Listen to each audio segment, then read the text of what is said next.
Hey, welcome to Crypto Ramble. I'm Desiree. I feel as if every day I wake up, the news just gets a little bit worse about this pandemic. I'm going to give my thoughts on what I think it's going to be like for Bitcoin and cryptocurrencies in the future.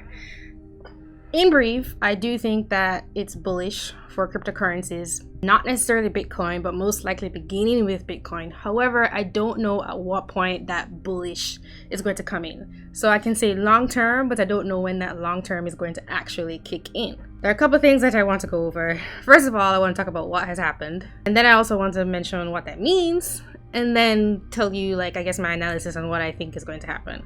We have to put the current economic and financial situation into context.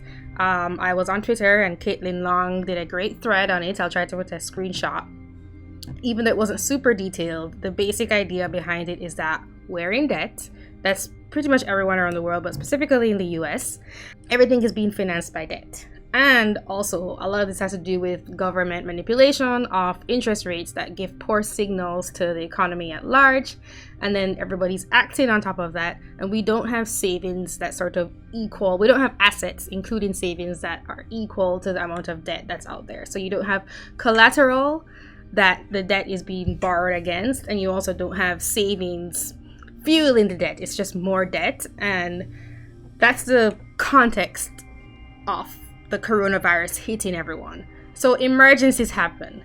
This I also just got an email from this law insider that was talking about so many people are searching for contract laws about acts of God because that's what they see the coronavirus as. People ideally, and a lot of people won't like this, and I'm not saying that I'm like this either, but a lot of people won't like this. People ideally should have reserves that help them to deal with emergency situations.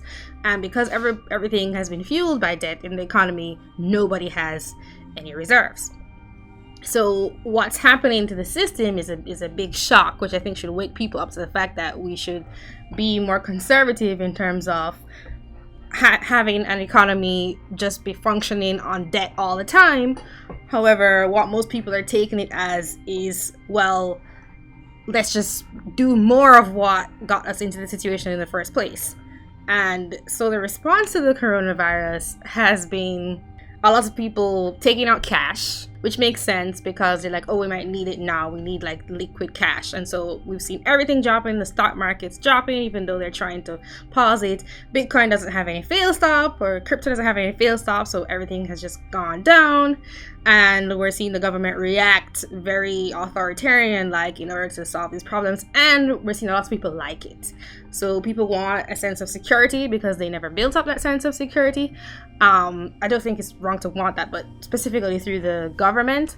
And now they're passing all these bills, or trying to pass all these bills that a month ago no one would be into, particularly people who are not left-leaning, who are not extreme left-leaning in terms of the economy, and who would have been supporting Bernie Sanders, for example. So that's kind of interesting to see how people, when they are in an emergency situation, it's like a lot of the principles go away. And I get it. I don't really see what the government could do except that. Everybody would say that they were failing the people if they weren't doing that.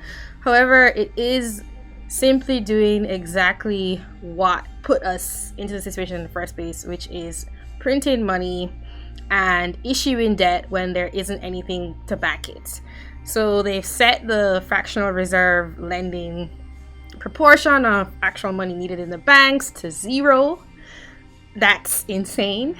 They're also going to be keeping the interest rate low, the rate that the Federal Reserve lends at to banks, very low, and in turn that's going to encourage people to spend. That's what they've been doing for a long time, and it's artificial. And I just spent some time refreshing my memory of this, but it's really important to remember that interest rates are actually supposed to be signaling something to us, and they signal that there are funds that people have mostly saved that can now be lent out. And so when you have a very large amount of funds available, then the interest rates are low, and when you don't have a lot, it means that the interest rates are higher, and so it costs more to borrow that money. And it's also an indicator of people having savings that can then be used in order to buy things. So for a company they've been going off of an artificial indicator of interest rates set by the federal government in order to prop up the economy every time it crashes, which is just going to keep doing.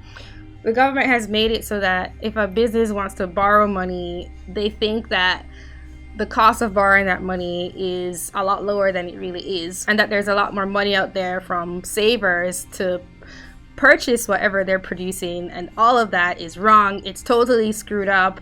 The more I think about it, the more screwed up it seems to me. And the other thing to note is that people who save are punished. The incentives are there for people to go into debt. That's what it does for companies, and that's what it does for individuals.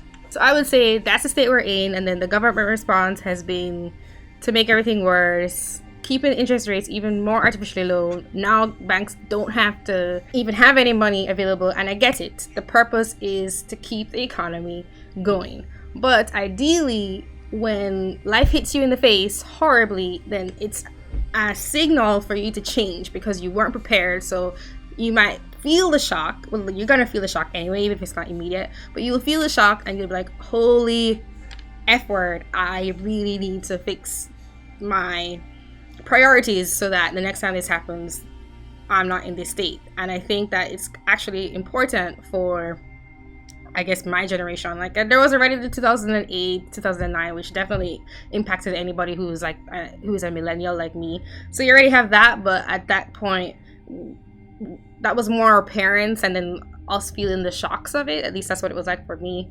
And I think it should be a big wake-up call. It might not be a wake-up call, and so that's why I'm not sure where it's going to go. So that's what happened. And then what does it mean? I think that printing money is just going to be more inflation. So people's purchasing power isn't going to be held over time. And I think that might make people look to crypto because they realize that they don't have any control over the monetary supply, and it might impact them directly in terms of where is a safe place to put my funds. Yes, there's also gold, but you know what? Gold can be confiscated, and it has been confiscated in the past. Crypto is a little bit harder to do. I guess you could shut down mining operations. There's so many different variables you don't actually know, but I think long term, it's a good sign for cryptocurrencies and Bitcoin because people are going to be like, where is the safest place I can put my asset? And I don't think in the short term we can say that we know how this has impacted crypto yet because it's super short term. Everybody just wanted cash. They were just rushing to get it. And it even happened to gold, you know, like precious metals. And people are probably now, after that initial withdrawing to get money and worried about there being a run on the bank, etc., then in the future they might go on to put their money into something else because they're not going to be trusting fiat money or the state issued currency. Basically, people might want something that cannot be manipulated in the way that fiat currency is manipulated, in terms of the government setting interest rates and also the government allowing fractional reserve lending and also bailing out institutions and people. And you know what? In the short term, I'm like, yes, I would love money, but you know in the back of your head, it's not going to be good. It's not going to be pretty. And I know it's really hard for us as human beings because you want security to think like that.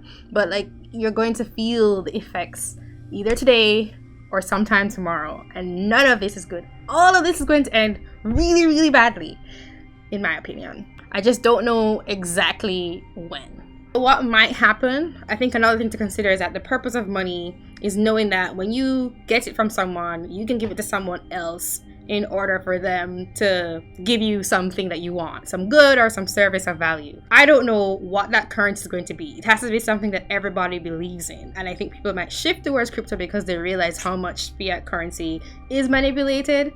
But I don't know which currency people are going to be like, yes, I do believe that when you send me your crypto, I can go to Jane over there and get, I don't know, some food or experience that she's selling to me. That is like my outlook. I can't like give some big prediction. I can say I think it's good and bullish in the long term, but I don't know when that will kick in because 10 years ago, I was thinking of coming to the United States and talking to my parents and talking about the US economy and money stuff. And they were like, and I was saying, well, everybody says it's going to crash. And they said they've been saying it's going to crash for a very long time. So the US has been propping itself up, not just the US, but especially the US. It's like a huge debtor internationally. The US has been propping itself up based on debt for a very long time. And these crashes come and they just keep doing it more and it keeps it going.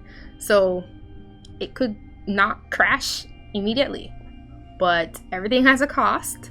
I mean, that's the whole thing here. It's like we're not being realistic about the cost of things like borrowing money, for example. So at some point the due must come.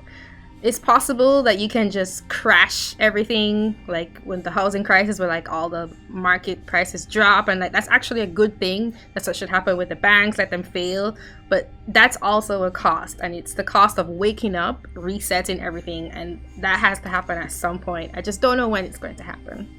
So I'm gonna sound like Peter Schiff, who's always saying, yes, a crash is coming, and he's right, a crash is coming, but you just don't know when. So that's what I have to say. Thanks for watching. Again, Desiree with Crypto Ramble. Stay safe out there, and I think long-term crypto will be okay. If you like this video, give it a like and subscribe to the channel. I'll talk to you soon. Bye.